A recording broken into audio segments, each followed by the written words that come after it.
ดูแลคนแบบในครอบครัวดีบ่หรือว่าเป็นแบบใดนะนิสัยใจคอในครอบครัวดีละเราหาเฮ็ดเวียกช่วงนั้นเราบ่ได้อยู่เฮือนได้หาเงินซื้อข้าวให้แม่กินเนี่ยเป็นคนรับผิดชอบดูแลทั้งครอบครัวดีนะนี่เนาะโอ้ถือว่ากว่ารับผิดชอบแล้วกลัวสุดแล้วบ่กว่าแล้วว่ามันยิงพื้นเฮาบ่เชื่อดอกแต่มันหั่นกว่าแต่รับผิดชอบแล้วพ่อกับแม่สุดแล้วบ่สุดหัวใจแล้วเฮายอมรับอยู่มันอันพื้นเฮา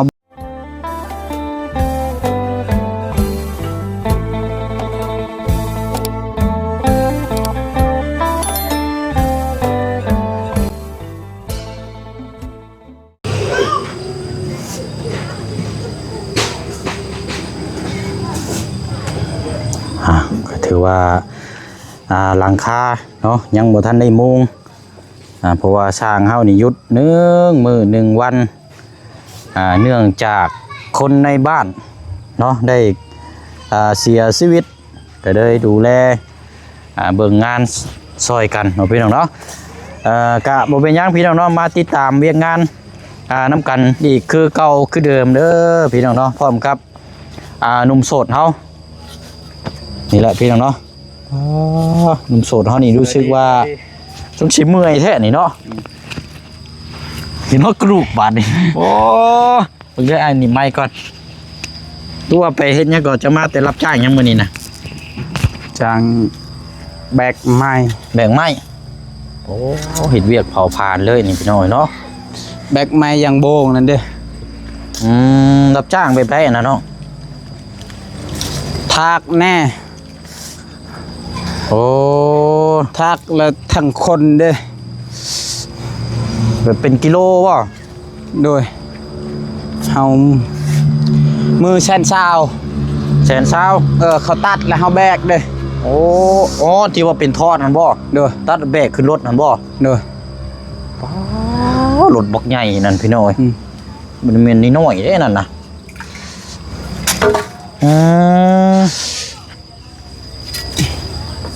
ก็เลยไปเฮ็ดเวียกมาหากะมานี่เนาะโดยโอ้เมื่อยเลยพี่น้องเนาะเอาพี่น้องเนาะกราบสบายดีและสวัสดีพ่อแม่พี่น้องเบิดสุขุสุขคนในพี่น้องเด้อเนาะพบเจอกันดีคือเก่าคือเดิมพี่น้องเนาะ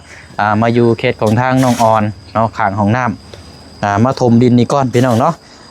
แล้วก็พอดีสร้างบ่ได้มากะมื้อนี้เนาะทางบุเชียงก็ได้ไล่ซื้อเป็นอุปกรณ์อย่างต่างๆเกี่ยวกับห้องน้ำนี่แหละพี่น้องเป็นประเภทพวกท่อเพราะว่าเขาสิได้ดึงท่อน้ำประปาดึงมาพี่แล้วพี่น้องเห็นให้เรามาแล้วด้วยซะเนาะซื้อกอกน้ำกอกอย่างมาครบแล้วมีแต่ว่ามื้ออื่นเขาสิมาให้ทางสร้างเพิ่นติดตั้งเนาะหรือว่าเบิกน้ำกันนั่นแหละเนาะได้ซื้อมาครบแล้วพี่น้องเนาะ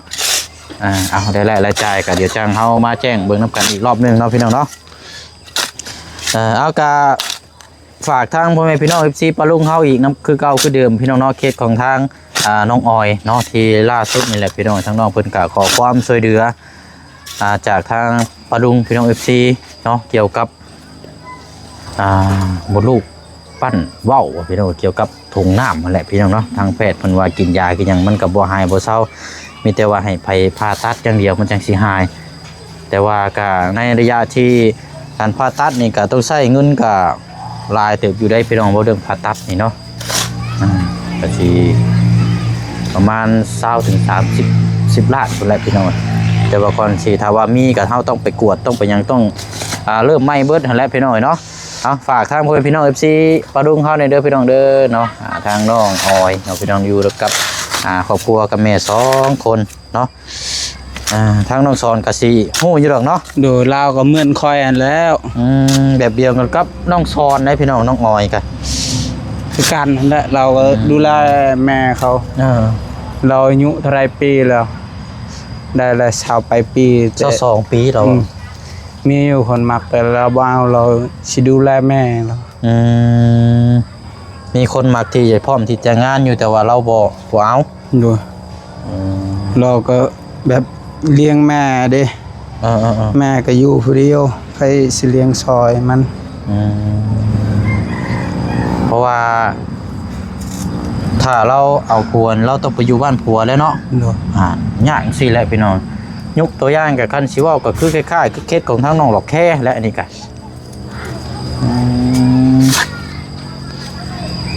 เราผู้เดียวเรา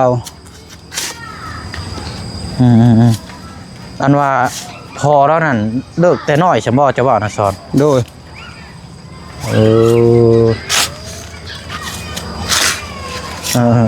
มึงเอาส่วน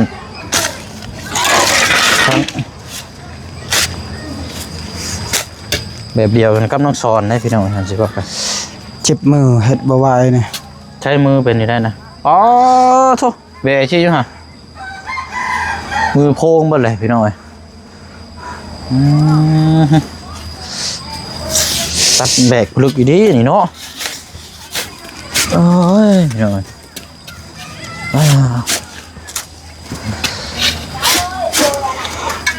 ตามที่เจ้าบ้านใกล้คืนเคียงอยู่น้ำกันนี่แบบเป็นยังไงทางน้องอ้อยแล้วไม่ได้เป็นอย่างที่คนดีดิแบบว่าเราเป็นดูแลคนแบบในครอบครัวดีบ่หรือว่าเป็นแบบใดนะนิสัยใจคอในครอบครัวดีแหละเราหาเฮ็ดเวียกช่วงนั้นเราบ่ได้อยู่เฮือนได้หาเงินซื้อข้าวให้แม่กินเนี่ยข้าวซื้อน้ำแบบหาเฮ็ดเวียกกับเวียดได้ขายโทรศัพท์ยังเดือนนึงประมาณล้านปลายนี่เงินเดือนได้โดยโอ้ออกแต่ละเดือนประมาณล้านสองล้านสามนี่เท่ากับล้านหนึ่งเราเฮ็ดอยู่ใช้น่ะเวียกเราอยู่บ้านดงเราออกแล้วเดี๋ยวนี้เราดูแลแม่เราบ่ได้ไปสบายบ่เราเองนั่นแหละแม่เราก็แค่ว่าหูบ่ได้ยินซื่อๆแต่ว่าทางเราเองนั่น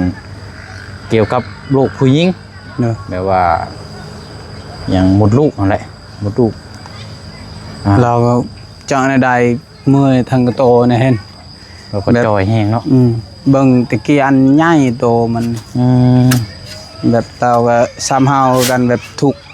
อยู่ในพ่อแม่ทั้งทุกย้อนกระโตตัวเองนำแบบมันลายเด้จักสีดูแลทั้งแม่แน่ทั้งครอบครัวบัดตัวเองบัดป่วยแน่บัดนี้เนาะมันนั่นเราเมื่อยจักเสียดในใดเรา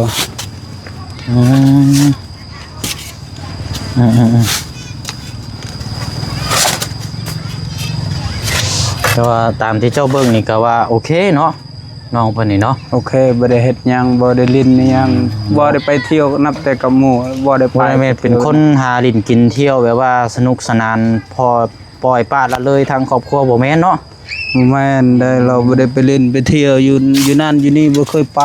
ล่ะโอ้เป็นคนรับผิดชอบดูแลทั้งครอบครัวดีนะนี่เนาะโอ้ถือว่ากว่ารับผิดชอบแล้วกว่าสุดแล้วบ่กว่าแล้วโอ้ว่าน้องสอนว่าวันนี้ก็ถือว่าคันยิงพื้นเฮาบ่เชื่อดอกแต่มันหั่นกว่าแต่รับผิดชอบแล้วพ่อแม่สุดแล้วบ่สุดหัวใจแล้วเฮายอมรับอยู่มันอันพื้นเฮาบ่ฮู้แต่มันเนี่ยเฮายอมรับในใจเฮาถือว่าเป็นผู้หญิงที่แข็งแกร่งแบบคนนึงนะเนาะโดยแต่เขาบ่ได้ออกแบบบ่ได้ออกเสียงบ่ได้ออกหยังเห็นเขาอยู่แบบเงียบๆเขาบ่มักแบบโอ้ยว่าผู้นั้นผู้นี้เขาแบบสิอยู่เงียบๆเด้เขาบ่เว้าเด้ก็เป็นเบิ่งตามที่ให้เบิ่งก็เป็นคนแบบเงียบๆเว้าง่ายๆเนาะโดยตัวเราก็ว่าเล่าได้เก่งเลยพี่น้องเก่งเราเรียนหนังสือนี่เก่งเราโอ้เก่งเราบ่อยากแบบเว้านำผู้ใหญ่ก็คือกันเราเว้ามันบ่คือเด้อเพราะเฮานี่เฮาก็ยังบ่ฮู้คือกันเฮาก็ยังเทื่อถึกเทื่อผิดเปล่าจังว่าน้องเพิ่นเว้าแบบคนมีแบบหลักการเนาะโดยเราผู้ใหญ่เรารู้จักหมดหมู่ไปเล่นหยังไปเบิ่งหยังปกติเขาเฮ็ดบุญหยังหมู่มีแต่ไปเล่นหมดมันอยู่เฮือนมันบ่ได้ซอน้ำไผอยู่แต่เฮือนอยู่นำพ่อแม่บ่มันเฮ็ดเวียกงานมันเด้เฮ็ดเวียกงานมันบ่ได้ชุนซอกับไผมันเนาะมันพื้นค่อยบ่ฮู้ดอกแต่มันนี่ ถือว่าลอยเลยจิตใจดีนะ การเวียกในครอบครัวแล้วก็ทั้งตัวเองนํเนาะ โดยเพื่อนเฮาบ่ฮู้แต่เฮาเฮือนใกล้เคียงกันเฮาสิบ่ได้ฮู้แน่ได้ ว่านิสัยใจคอแบบใดเนาะ ฮู้นั่นแหละเราหาเฮ็ดเวียกมีเงินก็ส่งให้แม่ใช้แม่ซื้อปิ้งนัวอีหยังเด้ก็ไปเฮ็ดเวียกคือกัน แม่เราก็เฒ่าซ้ํแบบคือเจ้าซ้ํเนาะ ดู เว้ากันเดียวกันเลย แบบเดียวกัน แต่ว่าอันเราเคยไปเฮ็ดงานอยู่เวียงได้แต่ว่าเนาะ อยู่เวียงเราเฮ็ดแบบเราเมื่อยในกระโตนะโอ้อยากสิเฮ็ดก็บ่ไหวคือเฮาคือกันสิเฮ็ดตลอดก็มันบ่ไหวเลยเพิ่นจักสิเฮ็ดแนวใดเมื่อซะเอาได้แต่เงินว่าค่าเมื่อค่าแบบได้ซื้อปิ้งนัวปิ้งนอก ค่ารถค่าล่างเนาะ เลยเมื่อพักพร โอ้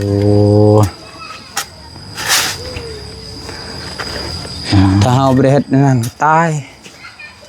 เนาะ แต่ว่าเว้าถึงตามที่เจ้าเบิ่งนี่ก็ว่าชุดแล้วเนาะ โอ้สุดเว้าผู้หญิงบ่ได้ค่อยบ่ฮู้แต่มันนี่สุดในใจมันแล้ว ตามที่เจ้าเห็นตามที่เจ้าฮู้นี่เนาะ โดยยิงเวินค่อยบ่ฮู้แต่มันนี่ถือว่าสุดหัวใจแล้วเฮ็ดเวียกซอยพ่อแม่ค่อยเฮือนใกล้เคียงกันค่อยก็โอ้ค่อยคิดว่าค่อยทุกข์เขายังบ่ฮู้เขาทุกข์กว่าเฮาแต่เขาบ่เว้าหยังเห็นแบบเงียบเขาอยู่เขาบ่เว้าบ่จาหยัง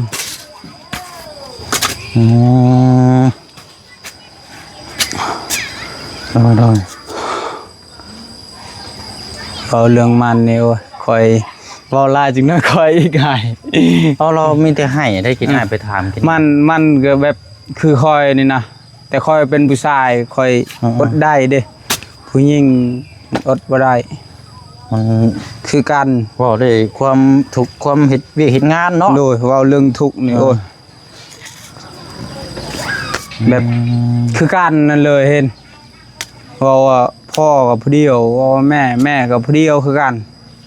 ผู้เดียวแบบคือเฮาเลยเฮาฮู้จักหมดคันมันแบบมีนั่นมีนี่อ้ายก็บ่มีคือกันมีแต่ผู้เดียวเราอยู่เฮือน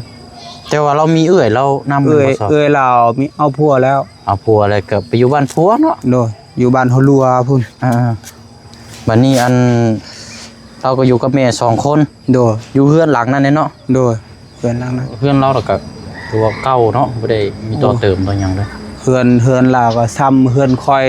ตะกี้หั่น ทรงแบบเดียวกันเนาะ แบบเดียวเล ทรง ย แบบเดียวกันเฮือนน้องสอนได้พี่น้องเฮือนเราก็ เฮือนตะกี้เด้ว่าตะกี้แต่ก่อน เฮือนสมัยก่อนเนาะ โดย มันสิเว้ากัน เบิ่งพ่อเฮาก็ยังบ่ให้ลือเฮือนเท่านั้นว่าบ่มีก็ย่ามันมีเงินตัวเฮ็ดเฮือนใหม่รถเฮือนนี่บ่ให้คันแปลงก็สิแปลง ดูเราดูแลเนาะบ่อยากให้มือรื้อร่างเนาะ โดยคือแบบเฮาคนนี่กันแบบโอ้เฮายังความทรงจำหลายเห็นเลยว่าเฮาอยู่แต่เฮายังวัยรุ่นจนเฒ่าจนแก่ซำนี้เฮือนนี้ยังบ่เพบ่พังแต่แบบครอบครัวเฮาอีกเพพังเห็นแบบมันมีหลายนะ เนาะมันเชื่อว่ากะหาเพราะจะได้หาอยู่หากินหั่นน่ะเนาะ โดย ยังเผลอๆยังบ่คุ้มซ้ำเนาะ โดย ผู้หญิงซ้ำไปจังนั้น คือกันนั่นแหละแต่เฮาแบบผู้ชายแบบคือเฮานี่เห็นแบบเห็นเขาบ่เว้าแบบสิเว้าเนาะเดียวก็ให้แบบเข้มแข็งตลอดเด้คือผู้หญิงนี่เข้มแข็งบ่ได้มันมีแต่อยากสิให้เลยคันเว้าเรื่องทุกข์นี่เขาก็เลยบ่ได้เว้าเด้เห็นคือเจ้าเว้านั่นแหละเจ้าไปหาเรามีแต่ให้นั่นแหละเขาอดบ่ได้แล้ว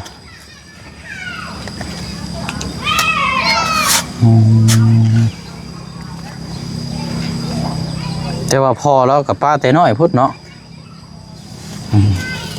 ไม่ได้ดูแลแต่ยังงานพุ่นไปหน่อยโอ้แล้วกันเนาะโอเคแล้วพี่น้อยเนาะว่าน้ำละกะเราเรื่องราวเนาะจากผู้บ้านใกล้เฮือนเคียงก็คือน้องสอน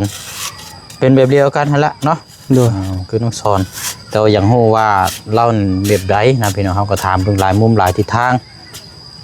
ถ้าว่าน้องสอนว่าโอ้ยนางคนนี้บ่แม่นได้เราสีแซงจังซั่นจังซี่ บ่เราบ่แม่นคนนั้นๆนี่คนปืนคอยบ่ฮู้ เว้าแบบว่าแนวนั้นแนวนี้หั่นนะก็ เราเว้ามีแบบมีมารยาทมีหยังเราบ่ได้เว้าเด้แบบเราฮู้หมดภาษาลาวเห็นซึ่งเฮาบ่ฮู้จักนำเว้าได้เนาะงง แต่ว่าเราเว้าภาษาลาวเก่งนะน้อง เก่งแล้วเราเรียนจบมาแต่เราบ่ได้เฮ็ดเวียกอีไสอยู่เฮือนสิดูแลพ่อแม่นี่แหละ อยู่หากินในครอบครัวนี่เนาะ โดย แม่เรากันนี่บ่เช่นเคยซื้อหน่อไม้ซอยอยู่ตะกี้กะโดยว่าพบเจอนี่อยู่ซอยได้อยู่พี่น้องมีเอายังให้อยู่ ขอให้เขาช่วยคือการคายแน่มัน โดยแต่สำหรับเจ้านี่ตามที่เจ้าคิดเด้อนี่น้องออยนี่ถ้าคือผู้ใหญ่เพิ่นสิชดช้อยนี่เจ้าว่าคิดว่านี่โอเคบ่ โอ้ดีใจแหละให้มันมีเพิ่นอยู่คือเฮาคาย แต่ว่าทางน้องเพิ่นนี่บ่ได้ขอหยังหลายคือเกี่ยวกับสุขภาพเราเองได้ เราบ่อยากเด้คือคอยตะกี้คือกันเราอยากว่าโอ้อยากได้นั้นในนี้คันเขาเฮ็ดให้อยากได้คือกันเขาบ่เว้า แต่ว่าเราน้องเรานี่ยอมรับว่าเราขอโอกาสขอความช่วยเหลือเกี่ยวกับมดลูกผู้หญิงถ้าบ่ไปผ่าตัดนี่โอ้ยเจ้าของนี่คันว่าบ่ เห็นเราจอยลงหั่นเห็นเราจอยลงตะกี้ตุ้ยโทรละตุ้ยก็บ่แม่นตุ้ยแบบคือซุมเฮาดอกตุ้ยต่างกัน สุขภาพเนาะ โดย อันนั้นก็ถ้าว่าน้องสอนว่าโอเคก็นั่นแหละพี่น้องเอ้ยรับโอกาสเนาะดีๆจากคือหมู่คู่นำ โดย เนาะวันนี้ก็โอเคแล้วนี่ถมนี่ก็ดินที่เหลือก็จังเอาไปถมมงไม้โดยนี่ก็พอละถึงเดี๋ยวมันยุบลงก็พอดีแล้วให้มันมีฐานขึ้นนิดจังหน่อยเดี๋ยวน้ำมันทะลักเข้าพอดีละโอ้ยเนาะอันนี้ก็ละทั้งสร้างมาจังมาเบิ่งน้ำกันอยู่เรืออยู่1 2 3 4ขั้นตอนนี่แหละพี่น้อยก็แล้วแหละมาอีก2มื้อนะกันว่าเพิ่นเฮ็ดไว้กันบ่บืนยันมุงก็แล้วแล้วแม่นน่าจะโบกเลย โดย โบกแล้วก็แม่นสาบไม่แม่นติดบานประตูเนาะ โดย ต่อก๊อกน้ำก๊อกในให้ก็แม่นจบแล้วบานเรียบร้อยแล้วพร้อมใช้งานพี่น้อยเรียบร้อยแล้วแต่ว่ามีหยังเพิ่มเติมก็จังว่ากันพุ่นแหละเพราะว่าแห่ทรายเฮานี่โอ้ยังเหลืออยู่แล้วพี่น้อยเหลือหลายเบิ่งน้ำกันนั่นแหละเนาะว่าสิจังไดต่อแต่ว่าผู้ใหญ่เพิ่นว่าโอ้ยดึงห้องครัวให้เราแล้วแน่ก็แห่ทรายเฮาก็สิโยกย้ายมาตรงนี้แต่ว่าบ่มีก็แม่เอาผู้ใหญ่ว่าเอาเทพื้นให้เราแน่ก็แห่ทรายเฮาก็ยังนะพี่น้องพร้อมเนาะมาแต่ปูนกับค่าสร้างแค่นั้นแหละกันสิเว้ากันเนาะนี่ก็จังว่าจังคุยนำกันเนาะพี่น้องแต่ว่าเฮานี่แหละเฮาเบิ่งนำกันตัวนี้ก่อนยังบ่มาบ่เปิดเจ้าอยู่ไส โดยยังไม่ได้มือ จะไปหากินยังโกเกลียแท้นี่เนาะ อยู่ชวนมันหั่น โทษพี่น้องเอ้ยเนาะหมดก่อนฮ้อนเนาะ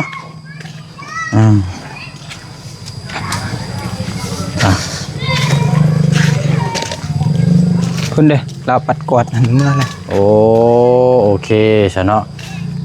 เอาสามีแต่ว่าทั้งน้องสอนกับ โดย เมื่อยพี่น้องเนาะ โดยสบายดีเด้อ พักผ่อนเนาะพูดคุยนำกันได้มาถามเรื่องราวทั้งน้องออยนี่แหละพี่น้องเอ้ยเนาะโอ้เป็นยังไงเนาะผู้ทั้งน่ะทางน้องออนเนาะมาเลยเก็บกวาดปัดโอ้ดีแล้วเนาะมันสะอาดไปนำเนาะ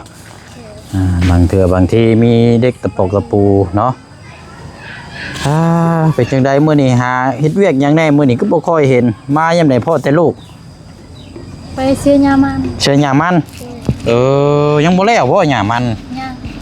แล้วเนาะยังลายอยู่บ่เนาะ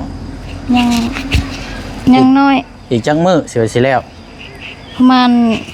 ยังมือหนึง อีกมื้อหนึง โดย มื้ออื่นนี่ก็เสียบ่ มื้ออื่นไปส่งแห้ง มื้ออื่นไปส่งแห้งเขาเจ้า โดยมื้อนี้เฮา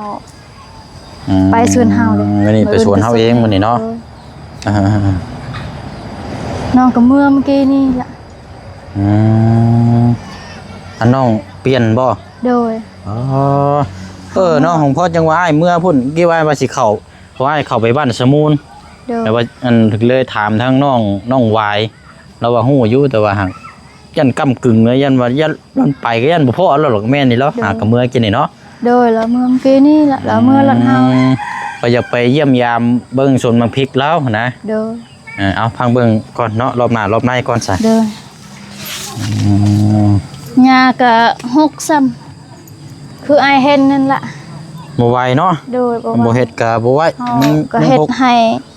ให้มันแล้ว อืม ก็ยังบ่แล้วเฮาเมื่อ5 โมงปลายเมื่อกี้นี่แหละเมื่อ อืม เมื่อก็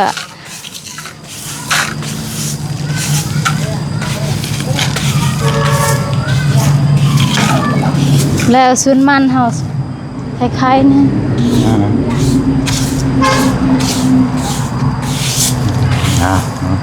แล้วอันนี้ก็อีก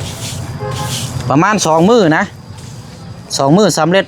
ของน้ำนี่ตามที่อ้ายเบิ่งนี่ โดย เพราะว่าเดี๋ยวแต่โมงนี่เพิ่นก็แล้วละโมงนี่รอบประมาณชั่วโมงนึงซะบ่ฮอดซับนะเพิ่นนี่ทีเดียวเพิ่นก็โบกแล้วก็เทตัวนี้ประมาณมื้อครึ่งเพิ่นนี่ โดย เพราะว่าบานประตูนี่ก็ติดกับมันมีแต่บานเดียวนึงเนาะ โดย ติดสะโคกนึงนี่ก็เวิร์กเนาะพี่น้องเอ้ยประมาณมื้อนึงหรือว่า2มื้อซะเต็มที่เอาก็สำเร็จแล้ว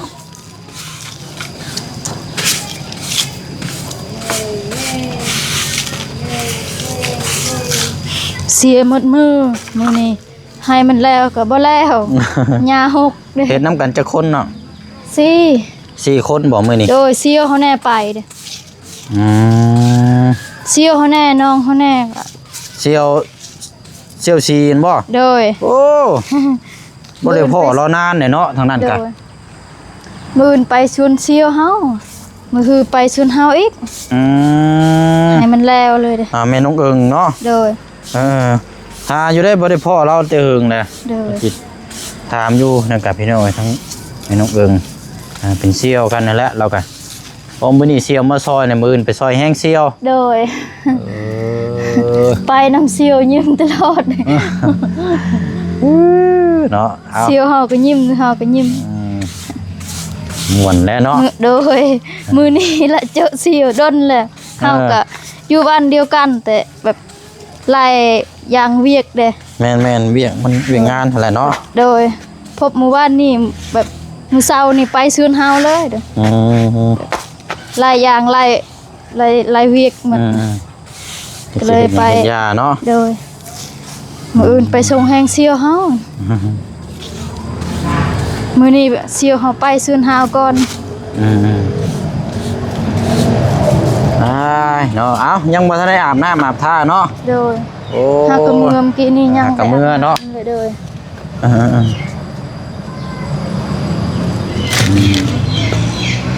ไป ยัน เนาะ เมื่อก็รักษาให้มันสะอาดแน่ส่วนมันก็ให้มันแปลน ดีแล้วเนาะ มันก็บ่งาม อ่า บ่มวนมันบ่งามนี่แหละมันงามก็ยังบ่ได้ราคา อืม นี่แฮงก็เต็กบ่งามเด้ยังบ่ได้เลยราคา เอาเก็บไว้เดี๋ยวลูก ก็ลง เตะนะเก็บไว้ชูๆก่อนอะไรไอ้คุยอันนั้นก็เลยพากันถมท่อตัวนี้เรียบร้อยแล้ว โดย ไม่ได้ดินที่เดือก็จังว่ามันเดือแล้วจังหาถมออกมาอีกเท่านึง โดย พอห้ากับประมาณนั้นแหละเป็นอย่างมันสูงอยู่หินยบลงนั้นอันนี้อยู่เนาะเอาเสร็จแล้วมิเตว่าหาอาบน้ำอาบในพักผ่อนน้องเด้อ โดย เดี๋ยวจังว่ากันมื้ออื่นเพราะแหละเนาะ โดย อาบน้ำอาบในกันไล่กันจะมาหาประกอบหาอยู่ในกินก่อนกินข้าวก้อนบานนี่ โดยหาอ้ายกินข้าว เอากินเลยแซ่บพาลูกพาเต้ากินรอดเนาะเดี๋ยวสิเบิ่งมาแล้วสิมาเบิ่งหลังโค้งหลังคาเนาะห้องน้ำห้องใน โดย เนาะ เอาเด้อ เดี๋ยวสบายดีเด้อ โอ้ย ขอบคุณ เนาะ ขอบใจอายหลายๆเด้อให้ดีมีแห้งให้สุขภาพแข็งแรงความเจ็บบ่ให้ได้ความไข้บ่ให้มีปรารถนาสิ่งใดขอให้ได้สิ่งนั้นนอนหลับขอให้ได้เงินหมื่นนอนตื่นขอให้ได้เงินแสนขอทั้งหมดครอบครัวอายขอให้อยู่เย็นเป็นสุขขอให้สุขกายสบายใจเด้อขอให้เทวดาหักแพงหลายๆเด้อสาธุ โด เรา ย ทั้งหมด FC ทุกคู่ทุกคนเด้อและทางแม่แก้วกับเจนหลายๆเด้อและแม่แอนนำเด้อซอยสมทบห้องน้ำเด้อกำลังสิแล้วเด้อ โด ขอบคุณขอบคุณหลายๆเด้อขอให้เทวดาหักแพงหลายๆเด้อสาธุ โอ้ยโอเคไปเนาะปัดกวดเป่าให้มันสะอาดเนาะเดี๋ยวจังจัดแจงไหมพุ่นน่ะพี่น้องหลังจากแล้วของน้ำของในพุ่นละมันโครงของเคงก็เก็บไว้บาดนี่แล้วเนาะก็พูดคุยเรื่องราวเนาะสำหรับทางน้องออยที่พี่น้องกำลังรอติดตามเดี๋ยวเป็นอีกเคสหนึ่งเนาะที่พี่น้องกำลังรอรุ่นรอชมให้รับโอกาสในทางน้องเพิ่นตอนนี้นะพี่น้องเนาะก็เลยมาถามมุมมองอีกมุมมองหนึ่งทางน้องสอนเพิ่นก็ว่าโอ้ยสุดแล้วว่าซั่นเนาะพี่น้องเนาะเอากะอะไรเนาะก็ขึ้นอยู่กับนำผู้ใหญ่แล้วก็ทาง FC เฮานำกันเบิดสู่คู่สุคนบัดนี้พี่น้องเนาะตัดสินใจจังใดกะทางเฮาก็มาติดตามเบิ่งทางของหน้านำกันอีกจนแล้วจนทั่วพุ่นล่ะพี่น้องเนาะเอาลาพี่แล้วน้องไปก่อนบ๊ายบายเด้อพี่น้องเด้อเนาะเบิดสู่คู่สุคนคือเก่าคือเดิมเนาะสบายดีพี่น้องเนาะ